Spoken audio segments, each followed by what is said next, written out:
3월 모의고사 때는 5등급, 9월 모의고사나 수능에서는 1등급을 찍는 4등급 정도의 학생이 있는데 육모, 고모까지 계속 1등급 나와요. 수능에서도 1등급이 나왔고. 너 수업에 왜 안 왔니? 라고 물어보니까 마라톤 대회에 나갔다 왔다고 그러더라고요. 좀 끈기는 있네. 학원 내에서 이제 그 모습에 반한 여자애가 생겨버렸어요. 그래서 그 여자애를 만나고 여자친구는 뺄게요. 그러면은 자사고나 일반고를 선택을. 공부 잘하는 학교를 보내는 이유가 사실 공부 잘하는 학교 보내면 사실 수시로 못 가니까 요 5가지 하면 이제 수능 급상승하는 거죠. 할 수밖에 없습니다. 이렇게 하면은 안 할 수가 있나 이게. 아니.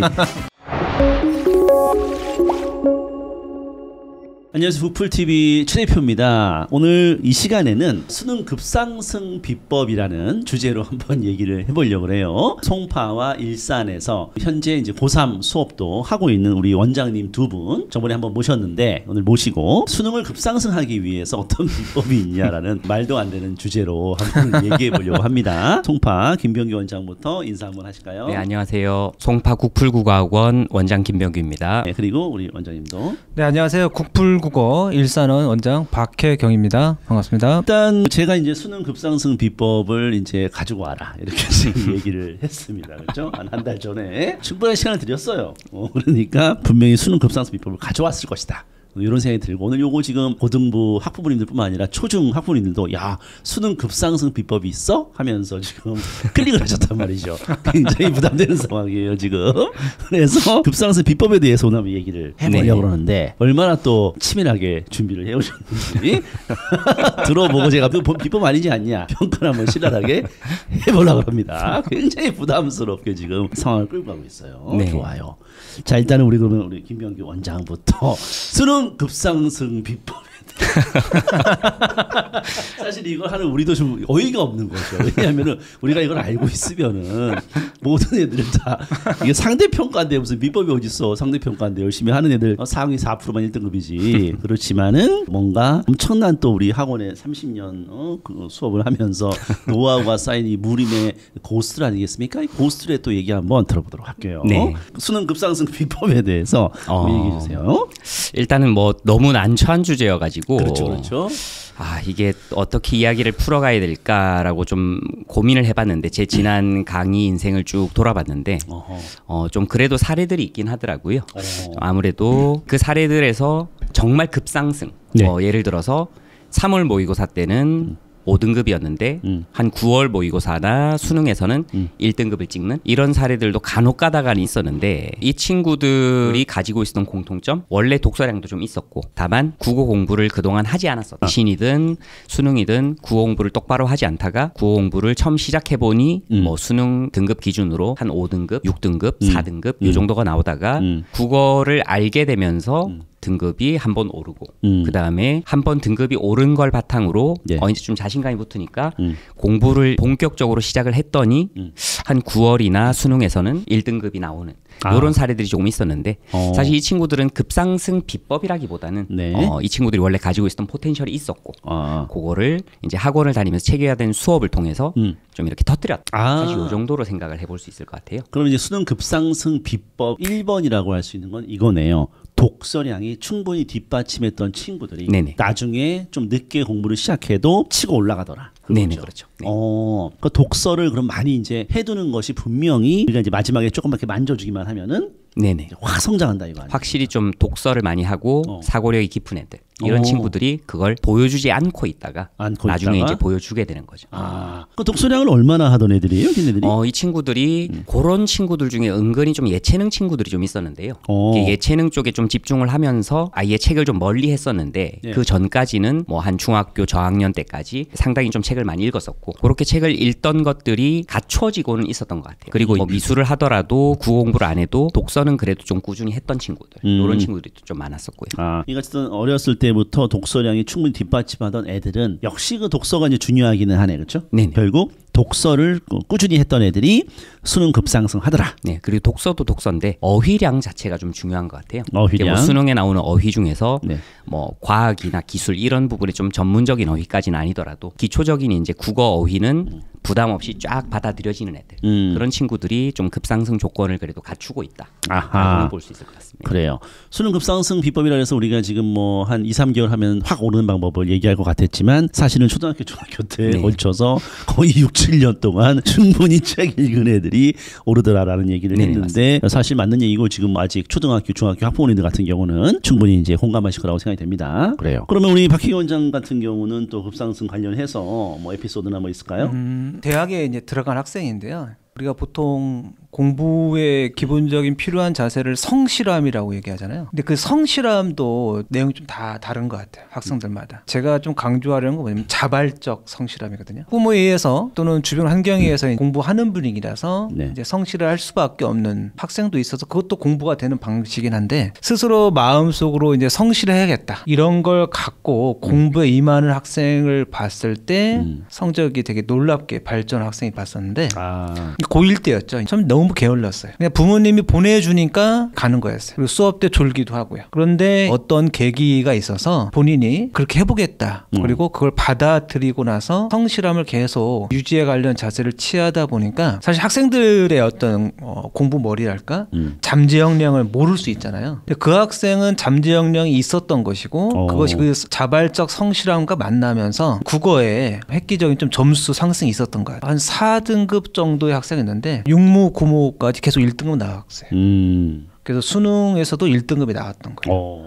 그러니까 1학년 때 4등급이었던 것은 사실은 불성실함, 게으름이 4등급이었던 거고 자발적 성실함 만나면서 계속 뭔가 꾸준히 올라가서 결국 1등까지 올라갔던 것 같아요. 그런 자발적 성실함이 많은 것을 흡수하게 만들어준 것 같아요. 제가 본 남학생이었는데 그 학생 보면서 저렇게 스스로 알아서 성실해지면 저렇게 발전이 있을 수 있구나 하는 사례를 본 적이 있어요. 대부분 아이들이 게으르다가 성실하게 이렇게 변하는 게 쉽지 않잖아요.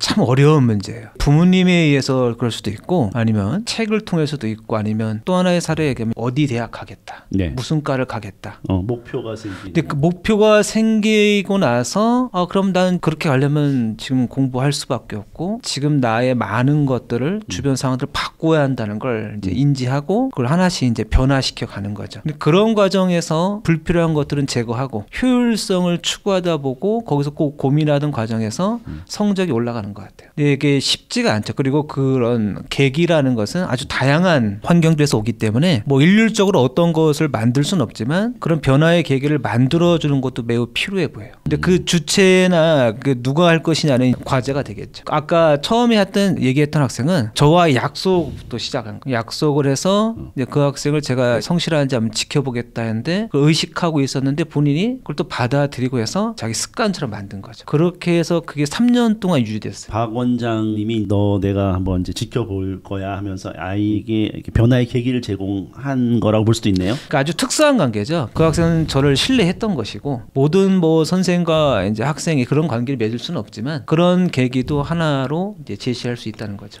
왜 다른 학생한테는 그런 관계를 못 맺어주고? 그 학생은 수업 시간 매번 늦었어요. 지가 문제아네. 문제아였죠. 걔를 퇴원시켜야 되나? 어머니한테 얘기해서 어머님 도저히 못 가르치겠습니다. 그렇지. 하다가 한번 수업 끝나고 따로 얘기를 좀 해봤어요. 너 내 말대로 해볼 수 있겠냐 했더니 해보겠다. 어쩌면 그 학생은 누군가를 기다리고 있었는지 몰라요. 애정이 됐던 뭔가 변화의 계기를 줄 저가 아니었더라도 누군가를 기다리고 있었을지 몰라요. 요새 시쳇말로 요새 요즘은 내 안에 뭔가가 나와서 그렇게 만들 수도 있겠고 아니면 외부에 의해서 작동할 수도 있겠죠. 그래서 선생님의 역할이 참 중요하고 저도 이제 그런 애들이 있는데 굉장히 문제하고 막 수업 시간에 막 휴대폰 보는 거예요. 근데 불러가지고 수업 시간에 휴대폰 볼 수가 있냐 그러면서 저는 이제 기본적으로 항상 그 따뜻한 시선을 가지고 있기 때문에 그렇습니까?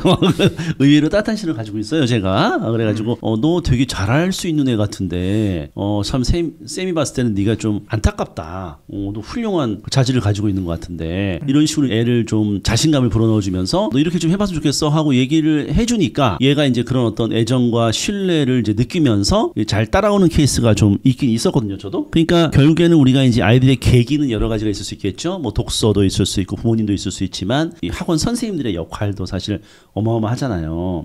그런데 사실 그런 애들 보면 꼴보기 싫잖아요. 수업 시간에 휴대폰 보고 떠들고 뭐야 저거 쫓아야 되나 이런 생각이 들지만 오히려 그럴 때 그런 애들한테 좀 애정을 주고 선생님이 이제 신뢰할 수 있는 관계를 형성해 주면 그런 아이가 목표를 갖게 되고 결국 이제 자기주도적인 그 아이로 이제 변할 수도 있다.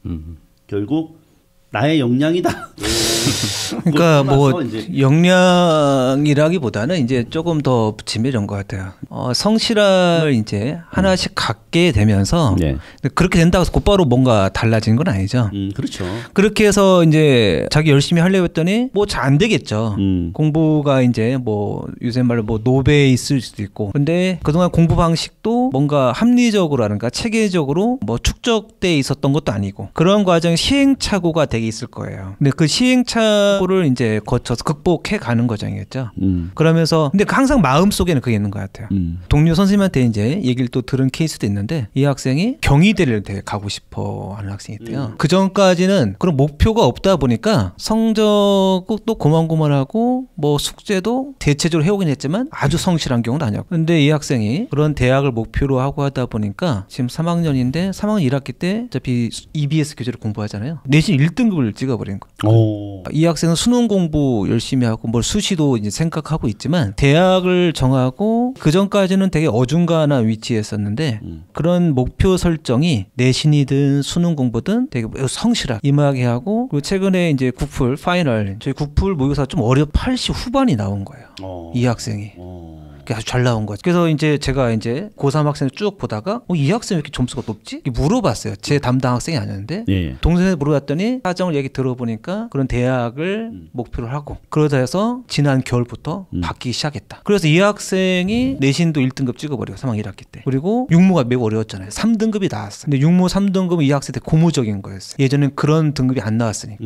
그래서 앞으로가 계속 기대되고 뭐 담당 선생님도 수능을 잘 볼 것 같다. 그런 느낌을 주는 학생이 돼버렸다는 거죠. 그러니까 뭐 하나 이제는 허투루 공부하지 않고 자기 주도해서 성실함을 갖고 공부하는 모습을 보면서 많은 것이 변화가 있었던 학생이었던 거죠. 근데 그런 거 보면 성실함을 장착하는 계기는 다양할 수 있을 것 같아요. 나 변해야지. 근데 변해야 될 이유가 있을 거 아니에요. 그렇죠. 근데 그게 뭐 대학일 수도 있고 아니면 우리가 불교에서 말하는 도노점수까지는 아니더라도 뭔가 변화의 계기가 주어지는 것 같아요. 근데 그런 것들을 조금 부모님이라든지 선생, 주변에서 그런 게 조금 협력해서 도와주면 좋을 것 같긴 한데 방법은 그렇게 간단하지는 않겠죠. 그래요. 그러니까 결과적으로 성적 급상승 아이들이 어떤 자발적인 학습이 시작됐다는 건데 보통 그 자발적인 학습이 시작되는 데는 어떤 계기나 목표가 필요했었다. 이렇게 정리할 수 있고 계기와 목표는 우리가 독서를 통해서 얻을 수 있고 그리고 부모님을 통해서 얻을 수도 있고 또 선생님을 통해서 얻을 수도 있는 거다. 그런 계기와 목표가 된 아이들이 결국 자발적인 성실성으로 나아가면서 성적이 급상승되더라. 이렇게 정리할 수가 있을 것 같아요.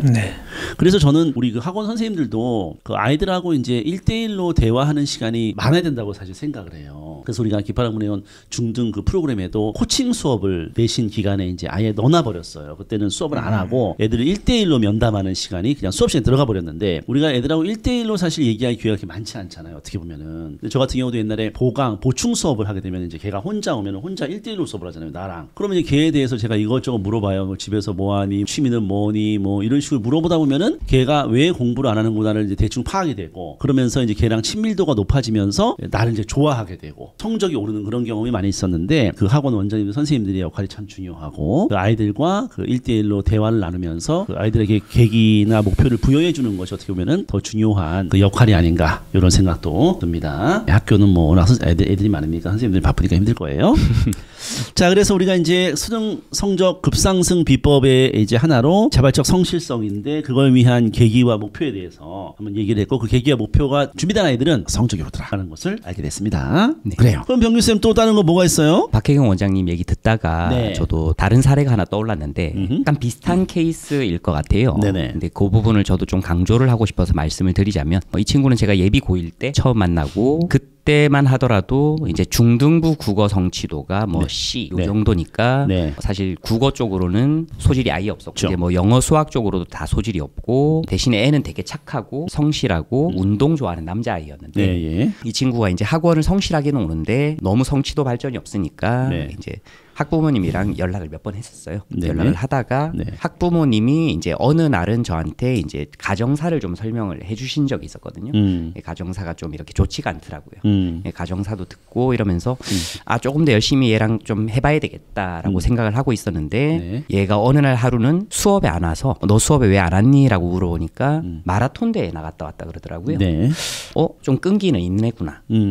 약간 그런 느낌이 들어가지고 네. 그 느낌으로 공부를 좀 해보지 않겠냐고 좀 이렇게 계속 꼬셨는데 네. 처음에는 그게 잘 안 되다가 이제 사실 집안에서 트러블이 몇 번 있었나 봐요. 어머님이랑. 네. 네. 그런 트러블이 있다가 어머님이 너무 정말 속상한 마음에 아이한테 신세 한탄 같은 걸 했는데 이게 이 친구한테는 동기부여가 된 거예요. 이 정도로 어머님이 지금 힘든 상태였구나. 이걸 알게 되고 이제 그때부터 공부를 시작하고 막 빠르게 사실 이 친구는 막 급상승을 했다 이런 느낌은 아닌데 네. 그렇게 공부를 하다가 학원 내에서 이제 그 모습에 반한 여자애가 생겨버린 거예요. 그래서 그 여자애를 만나고 연애까지 둘이서 같이 이제 제 성공했어. 수업을 들었던 거죠. 예. 근데 둘이 만나는 모습이 제가 보기에도 좀 예뻐 보인다 싶을 정도로 네네. 공부에 시너지를 주는. 약간 그러면서 여자애는 이제 나중에 수학교육과를 갔고 남자애는 이제 사관학교를 갔는데 둘이가 사관학교를 서로 갔어. 이렇게 부족한 부분을 메워준다고 해야 되나? 계속 그걸 메워주면서 고인물. 결혼했습니다. 저보고 사회를 봐달라고 했는데 아. 제가 사회를 저는 아직 그때 미혼이었어가지고 사회를 봐주지 못했지만 결혼까지 할 정도로 이제 길게 사귄 거죠 사실. 주례를 봐야 되나? 그때는 아직 그 정도 나이 차이가 아니었어요. 저도 젊을 때였어가지고. 예예. 그래가지고 그런 모습을 보면서 이 친구가 한 2번의 이제 동기부여가 있었던 거죠 사실은. 이제 어머님 이야기 그리고 이제 자기 여자친구 이렇게 되면서 정말 집중을 많이 했어요. 정말 얘는 엉덩이로 공부를 해서 고등학교 때 3학년 때 치질 수술을 받아가면서 이제 공부를 하고 그렇게 하니까 결국은 자기가 원하는 대학에 한 번에 가더라고요. 대단한 스토리네요. 자, 어머니가 어떻게 보면 계기와 목표가 됐던 거는 이제 어머니의 신세 한탄이었던 네. 거예요. 그러니까 한마디로 어려운 가정 형편이었겠죠, 그렇죠? 그렇죠. 좀 어머니를 돕고 싶다. 내가 이렇게 해서는 안 되겠구나. 네. 이런 생각이었을 것이고 이제 여자친구는 빼겠습니다. 여자친구는 이거는 어떻게 껴맞추라고 껴맞출 수가 없어요. 여자친구는 이거는 어떻게 껴맞춰 이거를. 근데 확실히 그게 있더라고요. 둘이 시너지가 장난 아니에요. 아니야. 여자친구는 뺄게요. 근데 공부 잘하는 커플이 네. 있긴 해요. 공부 잘하는 커플이 있어요? 그러니까 둘 다 1등으로 나온 커플이 있긴 했어요. 지금은 둘이 어떻게 되는지 모르겠지만 모르겠죠. 지금은 공부를 좀 우선시하는 커플들이 있긴 했어요. 물론 대학교 때도 공부 같이 하면서 시너지되는 그런 친구들도 많이 있기는 한데 사실 부모님들 입장에서 선뜻 그렇게 될 거야라고 생각하기는 조금 또 무리가 그렇죠. 있고. 대체적으로 그렇게 안 되죠. 네. 그렇기 때문에 어떻든 계기와 목표가 우리 아이들이 이제 눈을 뜨면서 변하는 모습들을 많이 볼 수 있었다라는 겁니다. 좋습니다. 자, 그리고 또 다른 거. 저런 케이스가 생각보다 많은데요. 정시 입결이 좋은 고등학교들. 네네. 이런 고등학교에서 이런 학교들은 1년에 한 8개월에서 9개월 정도를 내신 대비를 사실은 하잖아요. 네. 근데 내신 대비를 하는데 보통 뭐 부교재로 비문학 지문이 시험을 볼 한 50개. 네. 뭐 많이 들어가면 한 80개씩 들어가기도 하고 문학이 시험범위면 문학 지문은 뭐 한 100지문씩 들어가는 경우들도 사실 있거든요. 그런 환경에서 학생이 내신 대비를 열심히 한 1년 정도 잘 따라갔더니 그 중간에 이제 사실 뭐 모의고사 같은 거는 딱히 본 적은 없어요. 공부를 제대로 해본 적도 없는데 실제 시험을 쳐보니까 갑자기 등급이 한 2등급 올라가 있다든지 이런 케이스는 사실 정시 입결이 좋은 학교에서는 생각보다 좀 많은 케이스인 것 같아요. 공부량, 그 공부량을 자기가 뭐 내신 등급을 몇 등급을 받았다를 떠나서 그 공부량을 쫓아갔더니 자연스럽게 등급이 올라 있네 라고 경험을 하게 되고 그 경험을 해보니까 나 국어가 생각보다 되는 학생이구나 라는 걸 스스로 알게 되면서 3학년 때 이제 더 국어에 집중해서 1등급을 받는 이런 친구들을 뭐 생각보다 많이 만납니다. 꽤 높은 확률로 있어서 그래서 이제 입결이 좋은 학교를 가라는 것에는 이런 이유가 분명히 있는 거구나라는 걸 사실 많이 느끼거든요. 그러니까 이제 이런 거죠. 우리가 이제 그 정시 중심의 학교들 뭐 자사고일 수도 있고 네네. 그런 학교들이 사실 정시로 대학을 많이 가는데 그 학교 내신도 거의 수능처럼 많이 출제를 하잖아요. 네, 문제 자체가. 그리고 이렇게 교과서 외지문도 아까 뭐 문학 100개 막 이렇게 내버린단 말이에요. 그러니까 얘는 그냥 어쨌거나 대부분의 재학생들이 수능은 먼 얘기고 내신이 가깝기 때문에 그냥 내신 집중하는 거예요, 보통은. 그렇죠? 내신 집중하다 보니까 그런 학교들의 그 내신 문제 같은 스타일 자체에 영향을 받아서 수능 속도 같이 올라버리는 요런 이제 거를 많이 봤다 그런 얘기죠. 그렇죠? 그 친구는 결국 정시로 대학 갔어요? 내신으로 갔어요? 정시로 보통 간다고 봐야 돼요. 그 학교는 다 정시로 가는 거니까 어차피. 왜냐하면 내신 성적을 잘 받기 힘드니까. 정시 중심의 학교들을 간다고 해서 내신에 너무 시간을 뺏겨서 오히려 수능 공부할 시간이 없다 이렇게 생각할 수도 있을지 모르겠지만 거기서 내신을 따라가는 것 자체도 이제 수능 공부가 될 수 있다 그런 얘기잖아요. 그렇죠? 네, 맞습니다. 그래서 수능 공부라고 해서 특별히 뭐 모의고사 공부라는 이런 걸 하지 않았는데도 불구하고 수능 성적이 나오더라. 예를 들어서 고전시가가 들어간다면 학교에서 보통 저런 걸 주잖아요. 뭐 이제 고전시가 필수 어휘 뭐 이런 것들도 주고 거기에 맞게 이제 작품 해석을 시키고 학원에서는 이제 그런 것들을 몇 번 같이 붙잡아주고 그런 걸 하면서 어휘량도 늘고 또 작품을 많이 보다 보면 사실 문학이나 이런 것들은 특히 좀 뻔한 패턴이 존재하니까 그런 패턴이 아이들한테 자연스럽게 좀 켜진 것 같아요. 조금 더 디테일하게 들어가면은 사실 이제 우리가 내신에서 얻을 수 있는 수능적인 그 역량이라고 하면은 사실 이제 문법과 문학이 많고 근데 아까 비문학 지문도 50개나 50지문이나 내신에 막 들어간다고 했으니까. 이 비문학 같은 경우도 뭐 그렇게 막 하고 특히 이제 학원을 다니게 되면 그 지문에 관련된 다른 연계 지문까지 풀리면서 보통 내신 대비가 진행이 되니까 진행되죠. 문과 친구라도 이제 뭐 전자나 전하나 뭐 이런 것들의 기본 개념을 사실 국어 공부를 통해서 알게 되는 경우들도 많아요. 그렇게 되다 보면 좀 이 친구들이 실제 수능에서 뭐 비문학적으로 그런 게 나올 때도 이제 기초가 좀 쌓여 있는 상태가 되는 거죠. 사실 비문학 지문 50개를 학교에서 내신 대비 범위로 뜩 주면은 학원에서는 그 지문과 연계된 다른 지문들을 같이 공부시키면서 거의 뭐 150개 지문을 공부시키는 거잖아요. 이를테면은. 네, 맞습니다. 그러면서 얘가 내신 공부를 하면서 자연스럽게 수능적 역량을 이제 향상시킨다. 그 얘기네요. 그렇죠? 네. 맞아요. 자, 그래서 우리가 공부 잘하는 학교를 보내는 이유가 사실 공부 잘하는 학교 보내면 사실 수시로 못 가니까. 그렇죠. 굉장히 그 수시 기회를 잃는 거에 대한 게 있는 걸 손해보는 반면에 좋은 대학을 간다는 거에서 수능이 굉장히 중요하잖아요. 지방의 전교 1등이 아니라면은 그런 상황에서는 다 이런 학교들을 가는 이유는 있는 거죠, 사실. 그렇죠. 예. 좀 덧붙여 설명하면 일산에도 이제 파주 지역에 이제 운정고 유명한 정시로요. 유명한 학교죠. 운정고 학생들 가르치면 시험 범위 자체가 다른 일반고에 비해서 좀 많이 달라요. 많이 다르죠. 매우 많아요. 2배 가까이 된다고. 비문학, 문학, 문법 같은 것이 1학년 때 문법을 다 끝내요, 사실. 고3의 문법까지 의문부터 단어, 문장, 국어사까지 다 종결이 돼요. 그 총량으로. 근데 그걸 다 소화해내면 사실은 그게 내신에서 소화하는 거지만 사실은 수능 국어 역량을 강화하는, 그러니까 모의고사를 이제 나중에 보게 되면 어느 정도 등급이 나오는 거예요. 내신에 비해서 훨씬 잘 나오죠. 내신이 너무 치열하다 보니까. 그렇지. 이게 장기적인 관점에서 꼭 그 학교를 가야 되는 건 아니지만 그런 환경도 되게 무시 못하는 거겠죠. 수능 성적이 올라가는. 그러면 이런 고등학교를 가야 돼요. 일반고 공부 못하는 일반고. 10월달에 이제 설명회를 앞두고 있는데 2022 교육과정이 이제 새로 도입되면서 내년부터 교과서 전면 바뀌고 교육부 지침, 뭐 국가교육위에서 이제 말한 것처럼 이제 논서술령 강화되고 뭐 여러 가지 변화가 있잖아요.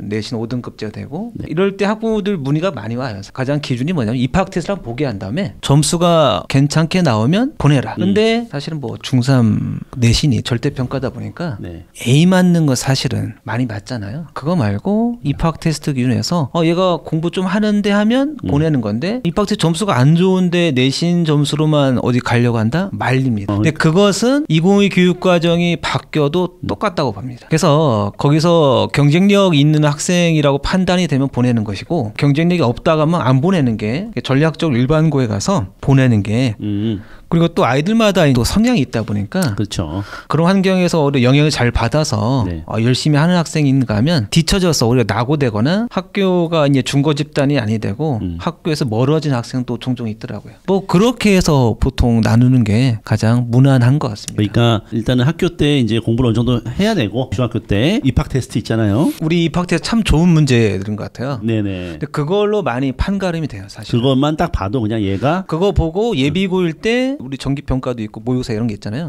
그런 거 보여서 데이터를 좀 짓기 위해서 이제 보통 12월 달에 이제 원서 내고 할 때 그 전에 뭔가 데이터가 나오면 그걸로 어느 정도 조언을 해줄 수 있어요. 그렇지. 그러니까 우리 입학 테스트 보고 그 점수 가지고 우리 그 원장님하고 상담하면 되겠네. 다 무료 상담해 줍니다. 그러니까요. 네. 좋습니다. 김병기 원장 같은 경우는 그러면은 자사고나 일반고를 선택을 할 때라고 생각해요? 저 같은 경우는 일단 사실 대학교는 정시로 가는 거다라고 생각을 하는 입장이기 때문에 특히 이제 서울 지역의 상위 대학교들 같은 경우는 네. 기본적으로 뭐 정시 반영 비율 자체도 높고 네. 그다음에 뭐 수능 최저라든지 뭐 이런 것들도 요구를 많이 하기 때문에 네. 일단은 정시를 생각하면서 공부를 하는 게 저는 맞다고 봅니다. 맞다고 이제 봅니다. 어떤 학교에 가서 이제 내신을 잘 받고 못 받고는 사실 좀 복불복의 영역이다라고 볼 수도 있고 요번에 저희 학원에서 그 컨설팅 모의고사라는 걸 진행을 했었거든요. 네. 이걸 진행하면서 학생들이 이제 학원에 와서 국어 수학 모의고사를 보고 그 점수를 바탕으로 어떤 학교를 지망을 하는 게 좋겠다. 네. 아니다. 뭐 이런 것들을 이제 학부모님들하고 통화를 하면서 이제 이야기를 나눴었는데 기본적으로 지금 선행이 잘 돼 있는 친구들은 네. 고1 11월 모의고사를 봤었어요. 수상화를 다 했다라고 생각을 하고 이제 시험을 본 거죠. 네. 이제 그렇게 시험을 보고 학생들 결과를 이렇게 받아봤더니 학생들이 전국 단위 자사고를 노리는 친구도 있고 네. 그리고 이제 그냥 일반고에 가서 전교 1등을 노리겠다 이런 친구들도 사실 있더라고요. 네. 그리고 이제 그냥 광역 자사고를 노리는 친구들도 있고 여러 가지로 이렇게 나뉘어 있는데 이 친구들이 요번에 보니까 특정 일반 고등학교를 점수가 잘 나온 친구들 중에 노리는 친구들이 생각보다 많더라고요. 한 학교에 약간 몰려 있는 상태인데 이렇게 되면 이 학교는 사실 내신을 따러 가는 학교인데 내신을 따기 힘든 학교가 돼버리는 거예요. 여러 명이 거기 가니까. 네네. 그렇게 되면 정말 복불복의 영역이 되는 거죠. 그렇죠. 그래서 이제 그런 것들을 크게 개의치 마시고 얼마나 대학을 보내는가 요거를 좀 저는 잘 보셨으면 좋겠고 그리고 진학 실적이 좋은 학교. 진학 실적이랑 그리고 이제 처음에 예비 고1 혹은 고1 3월 모의고사 때 나온 등급 이 등급의 학생 수와 3학년 올라가서 3월 모의고사를 봤을 때 이때 이제 학생들의 뭐 국어 등급 이런 것들을 보면 잘 나오는 학교들은 1등급이 100명 이상이 나오기도 하는데 이거를 유지하는 학교도 있고 혹은 3학년 때 더 올라가는 학교도 있는 반면에 이게 떨어지는 학교들도 있어요. 떨어지는 학교는 저는 가급적이면 추천을 안 하는 편이고 그거는 이제 좀 내적으로 데이터베이스를 가지고 있거든요. 그래서 그런 학교는 약간 이제 추천을 덜 하는 편이고 아까 이야기한 것처럼 이제 내신 공부를 했더니 정시가 같이 올라가더라. 요런 학교 같은 경우에는 저는 좀 추천을 많이 하는 편인데 그러다 보니까 이제 아무래도 일단 학부모님들이 외적으로 보시기에는 정시 입결을 보는 것이 일단 좋을 것 같고 그다음에 학원에 상담을 받아본다면 내부적인 통계들 요런 것들도 어느 정도는 이제 좀 받아보실 수가 있을 거예요. 이제 그런 부분들을 좀 참고하시면 좋겠고 일단은 입결이 좋은 게 저는 짱이다. 일단 그렇게 보는 입장이기 때문에 네. 학교에 대해서 너무 막 고민하기보다는 우리 아이가 그래도 어느 정도 공부를 한다면 가급적이면 저는 경쟁이 있는 학교를 보내는 게 좋겠다라는 생각을 합니다. 정시 입결이 좋은 학교를 보내자. 빡센 학교를 보내자. 네. 그 얘기네요. 좋습니다. 혜영쌤 또 수능 급상승 비법 뭐 좀 없어요? 단기적인 좀 기술적인 것도 좀 필요해 보이는데요. 테크니컬한 또. 네. 아까 뭐 자발적 성실함이라고 얘기했지만 그 다음에 이제 진행될 건데 그다음 필요한 게 성찰이에요. 성찰이라 말이 되게 고급스러워 보이는데 네. 돌이켜 보는 건데 네. 육무 때 이번 어려웠잖아요. 네. 표점도 매우 높게 나오고 3등급 나온 여학생이 있었어요. 상담을 하게 됐는데 문제 푼 흔적들 좀 봤어요. 어떻게 풀었고 네. 근데 시간이 부족했던 거예요. 어렵다 보니까 네. 그게 계속 돼서 좀 혼란을 느꼈어요. 그 학생이 왜 이렇게 안 되지 하다가 상담을 하다가 이제 우리가 보통 독서, 문학 이제 선택 과목이잖아요. 어디서 많이 막혔는데 이제 독서에 좀 많이 막혔다는 거예요. 이과생에도 불구하고. 네. 그래서 심리적인 좀 여유를 갖기 위해서 그러면 너 언어와 매체를 선택했고 문학 괜찮게 하니까 그럼 순서를 바꿔보자. 그래서 문학 선택 그다음에 마지막 독서. 독서로는 어째 1회 3번 문제는 또 풀 수 있는 건데 나머지 이제 독서 세 지문이 이제 관건이었는데. 네. 그렇게 하니까 그 학생한테는 문학과 선택 푸는 시간이 좀 짧다 보니까 독서에 시간 조절 좀 할 수 있었던 거예요. 시간 관리를 할 수 있다는 심리적인 어떤 것이 생기다 보니까 이 학생이 여유가 생긴 거예요. 그래서 물론 구모가 좀 난이도가 좀 난도가 낮긴 했지만 어차피 상대평가잖아요. 근데 1등급이 나온 거죠. 그러니까 이 학생은 전반적인 성실함은 다 갖추고 있는데 공부하던 중에 사실은 뭐 시행착오도 있고 혼란스러움 여러 가지 이제 변수도 생기잖아요. 그럴 때 좀 마음의 여유를 찾는 게 사실은 이제 문제 푸는 순서를 바꾸는 거였어요. 이 학생이 원래 3등급이 아니었고 2등급 이상은 나오던 학생인데 네. 그런 것을 바꾸고 그걸 심리적으로 안정을 찾으면서 공부에도 심리적이 매우 크잖아요. 마음이 조급한 거나 마음이 되게 안 좋은 상태에서 문제 푸는 거에 집중력이랄까? 그리고 문제를 헤쳐나갈 때 각 문제를 지나갈 때마다 45문제 80분 동안 이걸 해결해야 되는데 네. 그런 것에서 여유를 갖다 보니까 좀 더 집중력이 높아지고 좀 더 정도가 높아지는 일이 발생한 게 아닐까.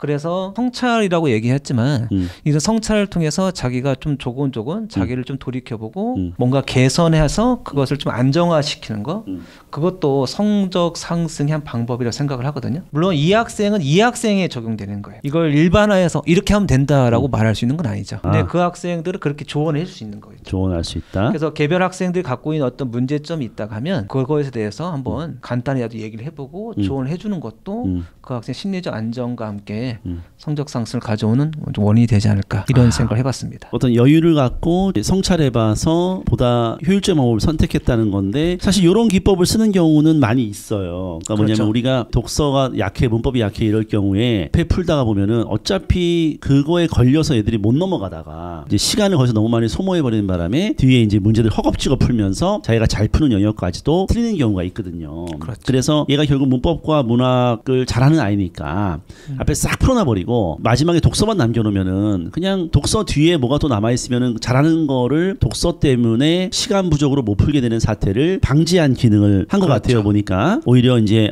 이제 독서만 남았구나. 그래서 이제 푸면 풀고 못 풀면 못 풀고 어려운 지문 독서 지문 만났을 때 어차피 풀어도 틀리는 건데 얘 실력으로 그걸 이제 매달리다가 자기가 잘 푸는 영역까지도 손을 못 대버리는 그런 사태를 만날 수 있기 때문에 이렇게 안배를 하는 거를 실제로도 많이 하고 있고 그리고 선생님이 아이랑 이제 상의해서 결정할 수도 있는 부분인 것 같아요. 이런 케이스들이 많이 있잖아요. 그렇죠. 네. 학생 한 명 한 명마다 사실은 급상승을 하게 되는 만약에 그렇게 급상승이 된다면 네. 사실은 원인이 다 다를 것 같은데 네. 저 같은 경우는 이제 저런 친구들이 좀 있었던 것 같아요. 네. 예를 들면 특정 문제 유형을 골라서 틀리는 친구들 혹은 이제 특정 계열의 지문을 골라서 틀리는 친구들 네. 약간 이런 친구들이 있었던 것 같은데 그래서 지금 일반적으로 사실 국어가 1등급이 나오거나 아주 고득점을 받고 있는 상태면 사실 두 가지 부류가 있을 수 있잖아요. 네. 첫 번째로 원래 국어를 그냥 잘하는 애 크게 뭐 학원이니 학교니 이런 거랑 상관없이 자기가 그냥 잘하는 애가 있는 반면 터치를 해서 잘하는 애들도 분명히 존재를 한단 말이죠. 그런 친구들 중에서 좀 성적이 이렇게 갑자기 오른 친구들 중에 좀 오답 노트 같은 거를 만드는 친구들을 좀 본 적이 있는데 요즘은 오답 노트 같은 것들을 만드는 게 좀 추세는 아닌 것 같아요. 학생들이 워낙 자료를 많이 방대하게 받아서 숙제를 하기 급급하고 이런 경우가 많다 보니까 이 오답 노트라고 하는 걸 잘 안 만들던데 그러다 보니까 자기가 잘 모르는 영역 내가 잘 틀리는 부분 경향성 이런 걸 모른 채 그냥 국어 공부를 하는 느낌이 조금 있는데 가끔씩 저희가 이제 특강이나 클리닉이나 아니면 어떤 내신 대비 때 특정한 부분만 모아서 이렇게 보거나 하면 이 학생들이 좀 두드러지게 이런 부분이 안 되는구나라는 걸 발견하는 경우들이 있더라고요. 그래서 저는 그런 식으로 좀 이렇게 계속 범주화시켜서 자료를 주고 이 자료 속에서 이런 부분이 걸리네. 그러면 이제 그 친구에게 맞는 개념 혹은 문제 혹은 뭐 지문 이런 것들을 이제 좀 던져주는 편인데 그렇게 이렇게 해서 자기가 약한 부분을 분명히 알고 특히 이제 그 약한 부분을 좀 양치기가 아니라 정말 꼼꼼하게 뭐 예를 들어서 비문학에서 경제 지문만 나오면 약하다. 이런 친구들 같은 경우에는 그 경제 지문의 기초 개념부터 뭐 기본 용어들이 있잖아요. 뭐 금리니 환율이니 이런 것들 그런 것들부터 하나하나 정리를 해나가면서 좀 채워나가는 게 필요하다고 보고 그렇게 채워나갔을 때 정말 이제 성적이 그 채워나간 걸로 인해서 오르게 되는 그런 친구들이 좀 있는 것 같습니다. 그래서 네. 이런 자기의 약점을 아는 게 중요할 것 같고 자기의 약점을 자기 스스로 찾아낼 의지가 없는 친구들이 사실은 좀 많은 편이기 때문에 그렇죠. 이제 학원에서 그런 약점을 찾아낼 수 있게끔 무언가를 계속적으로 좀 체계화된 자료를 제공해 주는 거 그리고 그것들을 학생들이 자기 약점을 찾아낼 수 있도록 잘 공부를 하고 풀어보는 것 이런 게 좀 맞물리면 분명히 이제 약점이 해결이 가능하고 성적도 올라갈 수 있다. 이렇게 이제 말씀을 드릴 수 있을 것 같아요. 저도 예전에 수업하다 보면 이제 어떤 아이가 뭐 그 비문학 과학 지문은 뭐 못 풀겠다 너무 어렵다 풀어도 맨날 틀린다 그래서 이제 뭐라 그랬냐면은 너 과학 지문을 너는 마지막에 풀어 딴 거 다 풀고 과학 지문 무조건 마지막에 풀어 어차피 네가 그거 풀어도 못 풀어도 너 어차피 틀리는 애인데 거기서 이제 중간에 걸려 넘어지지 말고 그냥 마지막에 풀어 이런 식으로 얘기하니까 좀 성적이 올랐던 그런 케이스도 있는데 결국에 이제 성찰을 통해서 자기의 약점과 강점을 분석하고 그에 대한 전략을 세우고 향후에 보완을 하는 식으로 학습을 하는 것이 수능 급상승 비법이다. 어떻게 보면은 근원적인 방법이죠, 그렇죠? 이 근원적인 방법이 결국에는 급상승 비법이다. 이렇게 얘기할 수 있는 것 같아요, 그렇죠? 네. 아까 이제 말씀하신 부분하고 네. 박 원장님이 얘기하신 거랑 좀 겹치는 부분이긴 한데 자기가 어떤 스타일인지를 좀 잘 알면 좋을 것 같습니다. 너 자신을 알라? 네네. 자기가 뭐 글 읽기 자체가 원래 느린 친구들도 분명히 존재를 한단 말이죠. 네. 원래 느릴 수도 있고 뭐 특정 영역에 약할 수도 있고 네. 뭐 시간 관리가 잘 안 돼서 방법을 계속 바꿔봐야 된다든지. 그래서 저는 이제 모의고사를 칠 때 항상 모의고사 OMR을 나눠주잖아요. 네. 그 OMR 뒷면에다가 이제 자기 약점을 찾을 수 있고 자기 시간 관리 같은 것들을 하는 패턴을 요번에는 요거부터 풀고 그 다음에 요거를 풀고 요거를 풀었다. 그리고 요거를 풀 때는 요래서 집중이 안 됐다라든지. 근데 보통 이제 학생들이 보면은 집중이 안 됐다라고 이야기하는 게 사실 네. 막히면은 그때부터 집중력이 깨지는 거잖아요. 그렇죠. 사실은. 예. 그래서 이제 어디서 막혔기 때문에 어떻게 집중이 안 됐는가 그런 거를 좀 이렇게 손으로 적게 시키는 편이에요. 그렇게 적다 보면 분명히 또 이제 자기 자신에 대해서 알 수 있는 시간이 되거든요. 그래서 이제 그런 시험에 대한 전체적인 점검과 이제 그 점검을 통한 피드백 이런 것들이 좀 필요할 것 같고 다만 이제 이런 것들은 대형 강의에서는 아무래도 조금 이제 학생 한 명 한 명한테 제가 다 피드백을 매번 해줄 수는 없다 보니까 클리닉 모의고사나 이런 것들을 통해서 이제 한 명 한 명하고 그런 이야기를 좀 많이 하는데 그런 이야기를 나누면서 학생이 적극적으로 좀 이야기를 해주고 거기에 적극적으로 적어주고 이렇게 해서 피드백이 많이 진행되는 친구들은 분명히 좀 개선이 되는데 그런 거 적을 때 그냥 시간 순서대로 풀었습니다. 막히는 부분이 과학 지문이 막혔습니다. 요 정도로 그냥 간단하게 적는 친구들은 개선이 잘 안 되더라고요. 그래서 자기가 친 시험에 대해서 계속 돌아보고 요거를 계속해서 이제 저랑 이야기를 하면서 개선 방향을 계속 찾아 나가는 그 자체는 사실 공부는 아니잖아요. 근데 이게 공부만큼이나 중요한 효과가 있다. 요렇게 좀 말씀을 드릴 수 있을 것 같고 그래서 자기가 하는 무언가에 대해서는 분명히 돌아보고 피드백을 받고 이 과정을 통해서 뭔가를 깨달아야 된다. 그 점을 좀 강조를 드리고 싶고 이건 공부가 아니기 때문에 마음만 먹으면 어떤 학생이라도 요거는 할 수 있다. 이렇게 말씀을 좀 드리고 싶어요. 아, 어떻게 보면 이제 자기의 부족한 부분을 분석을 하는데 시간을 좀 써라. 우리가 뭐 공부만 하고 문제만 풀고 여기에만 집중하는데 내가 뭐가 문제지라는 거에 대해서도 충분히 생각을 하는 시간 자체가 결국 급상승, 그 깨달음으로 가는 굉장히 중요한 과정이다. 이렇게 얘기할 수 있는 거죠. 혐오하자면 이런 거. 어떻게 보면 여유를 갖는 거잖아요. 여유를 갖는 거. 뭐 일주일에 공부 시간이 각각 다를 수 있지만 그 공부 시간 내에서 권장을 해보는 거죠. 1시간 정도라도 뭔가 잘 안 되는 게 뭘까 그런 거 한번 적어보는 거. 자기 고백을 해보는 거죠. 이게 외적으로 봤을 때 잘 안 보이잖아요. 그냥 수업을 다 듣고 하는데 스스로 사실 그런 고백하는 연습을 잘 안 한단 말이에요. 예? 그럴 시간도 없다고 생각하고 여유도 없어요. 근데 한번 그런 걸 권장해서 자기가 좀 취약한 분야라든지 학습 태도라든지 이런 것들을 한번 말로 해둘세고 한번 뭐 메모를 할 수도 있겠죠. 근데 그런 걸 해놓고 좀 공유하면 그게 선생님과 공유되면 좀 더 확실히 진단이 가능할 것 같아요. 그렇게 해서 그런 걸 인식을 하고 거기에서 뭔가 개선점을 찾아가는 거 그것이 사실은 발전의 아주 기본적인 거겠죠. 근데 그런 것이 매우 필요해 보일 것 같아요. 그래요. 그러니까 결국 점검의 시간, 성찰의 시간, 나 자신을 알게 되는 시간을 갖자. 그것이 이제 중요하다. 취약점 분석을 하자. 이렇게 생각하면 되겠네요. 그렇죠? 네. 그래요. 좋습니다. 그러면 그렇게 얘기할 수 있고. 하나 더 이제 예. 소문함 이런 것 같아요. 우리 국풀 TV고 이 국풀 국어학원이잖아요. 그렇죠. 국어풀이법. 네네. 또 이제 국풀 창시자인 대표님도 계시고. 네. 학생들 실전 학습 같이 과제 지문을 풀다 보면 진짜 천차만별해 푸는 방식이. 어떤 학생은 지금 예비고1 학생인데 너무 빨리 풀어요. 근데 너무 빨리 푸는데 너무 잘 맞춰. 걔는 뭐 타고난 거죠. 타고난 건지 그동안 얼마나 연습해주고 했는데 너무 다양한데 잘 안 되는 학생들이 이제 문제가 되는 거잖아요.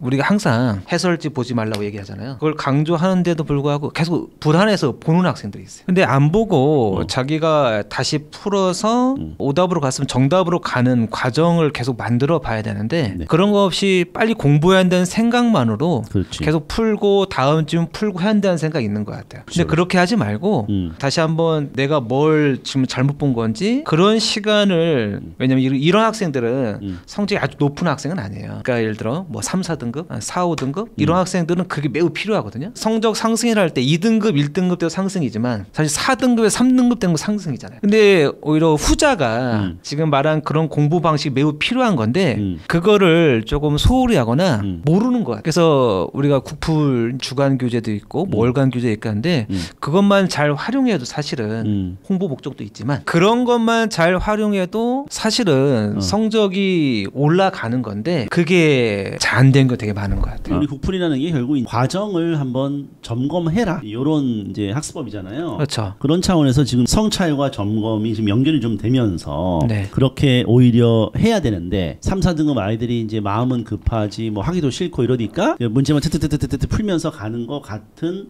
어떤 아쉬운 상황. 그래서 최근에 이제 과제 점검할 때 보니까 채점이 안 되는 학생들이 있어요. 그럼 이게 채점 안 했다면 분석도 안 했을 것 같은데. 아무것도 안 한 거죠. 그게 남기죠 이런 학생들은. 답만 체크해 온 거지. 그래서 물어봤어요. 너 왜 채점 안 했어? 했더니 그래도 문제 열심히 풀었습니다. 이렇게 항변을 하는 거예요. 푼 건 대단한 건데 채점을 하고 틀린 것을 발견하는 게 매우 중요하잖아요. 그렇죠. 근데 거기까지 도달하지 못한 학생이 네. 절반이 넘어요. 근데 우리 아이들이 푼다라는 개념을 좀 혼동하고 있어요. 수학에서 푼다라는 개념은 풀이 과정을 다 쓰는 게 푼다는 개념인데 국어에서의 푼다는 개념은 5번이 답이야 요걸 푼다라고 생각을 애들이 하고 있는데 저는 이제 그걸 인정하지 않는 거죠. 5번이 답이야는 누구라도 4번이 답이야 3번이 답이야 할 수 있는 거고 초등학생도 할 수 있는 거고 왜 답이야 이 지문은 뭘 얘기했어 이것까지 얘기할 수 있어야 그게 이제 푼다는 건데 너는 푼 게 아니고 찍은 거다 뭐 이렇게 얘기를 하는 건데 오히려 그 아이들이 그렇게 이제 어떻게 보면은 성찰과 점검의 그런 과정이 없이 그냥 찍듯이 공부하는 것 같다. 그죠. 개선해야 할 점들인 거죠. 그런 것만 개선해도 사실 네. 엄청난 발전을 이룰 수 있거든요. 원장님께서 말씀하셨지만 내신 공부하는 게 사실은 뭐 수능과 별개로 생각하는 학생도 있고 그렇지. 나는 정시로 갈 거야 이렇게 네. 하면서 학교 공부 소홀히 하는데 뭔가 지름길이 있는 것처럼 착각하는 학생이 많은데 그 과정에 충실하면서 과정에서 뭔가 자기가 공부하는 방식이라든지 이런 것들을 되게 합리적으로 만들어 갈 수 있는데 사실 그걸 많이 놓치고 있는 것 같아요. 그런 것만 조금씩 개선이 되더라도 네. 수능 성적 많이 오릅니다. 다만 우리가 이제 중위권, 상위권, 뭐 최상위권 있다고 하지만 계층별로 이제 조금 공부 방식이 다를 수는 있겠지만 기본적으로 그게 장착이 돼 있어야 성적 상승을 노릴 수 있는 거지 마음만 급하다고 뭐 양측이라든지 그런 것은 물론 그렇게 할 일이 없겠지만 조금 지양해야 하지 않을까 생각을 합니다. 내신 때는 이제 내신을 열심히 할 수밖에 없는 또 분위기가 조성이 되잖아요. 이게 학교에서 왜냐하면 목표가 지금 한 달 앞에 있기 때문에 성적이 바로바로 숫자로 나오니까 정말 공부를 해야 될 이유가 이제 명확하고 모두가 열심히 하는 분위기가 조성되기 때문에 거기에 뛰어들기가 쉬운데 거기서 나는 수능 갈 거니까 난 내신은 안 해 하고 혼자 수능을 하는 순간 갑자기 붕 떠버리면서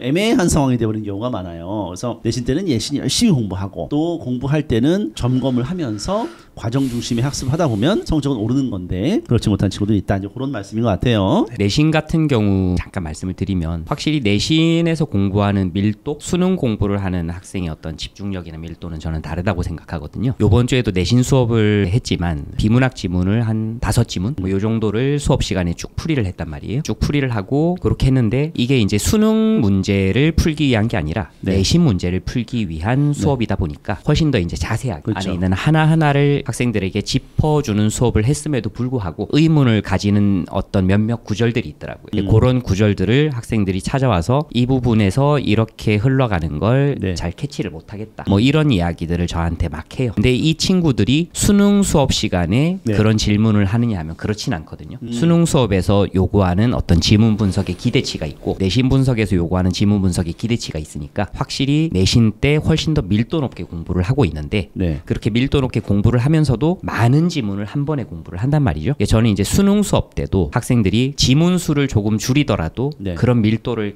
가지는 학생들이 결국은 성공한다라고 보고 있고 네. 이제 우리 학원 교재 이야기가 잠깐 나왔는데 네. 사실 우리 학원 교재를 이제 내신 때 나눠주면 학생들이 열광합니다. 어우 너무 정리하기가 좋게 돼 있다라고 맞아. 이야기를 하거든요. 그래서 이제 그 자료들을 뭐 비문학 지문 같은 것들을 나눠주면 다 자기가 손으로 써보잖아요. 그 안에 내용들을. 그렇죠, 이걸 손으로 쓰는 걸 내신 때는 기꺼워하는데 이제 수능 수업 때는 이걸 약간 학생들이 꺼려한단 말이죠. 사실은 이제 귀찮으니까. 근데 이런 것들을 계속해서 가지고 가는 친구들, 뭐 지문 수가 조금 적어지더라도 요거를 계속 가지고 가는 친구들은 분명히 지문 분석력이 늘어나고 그렇지. 결국 이제 국어는 지문 분석력이니까 요 부분에서는 부분은 좀 확실하게 좀 학생들이 밀도를 높여서 공부를 할 필요가 있다라는 생각이 들고 그리고 지금 오늘 사실 샤워를 하다가 든 생각인데 한국인한테 영어를 가르치는 것보다 한국인한테 국어를 가르치는 게 훨씬 더 어렵구나라는 생각이 사실 들더라고요. 네. 그게 어렵기도 하고 어떤 그런 방법 자체도 이제 저희 같은 경우는 저희 교재를 쓰면서 그 방법을 만들어서 학생들에게 제공을 하고 있는데 아직 저희 교재도 더 발전을 해야 된다고 분명히 생각을 하고 시중의 다른 교재들을 보면 저희 교재보다도 아직 못한 수준으로 가고 있다는 생각도 사실 들어요. 이제 그런 부분들을 저희들도 좀 고민을 많이 해서 어떻게 하면 더 밀도 있게 가르칠 것인가 네. 그리고 어떻게 하면 학생들이 부족한 부분 정말 부족한 부분으로 느끼는 것들을 더 잘 캐치를 해줄 것인가 이제 이런 부분에서 학생들이 할 몫도 있고 저희들이 또 앞으로 해야 될 몫도 분명히 존재하겠다 약간 그런 생각이 네. 들었습니다. 아 샤워하면서까지는 생각하는군요. 그냥 그렇게 됐습니다. 좋아요.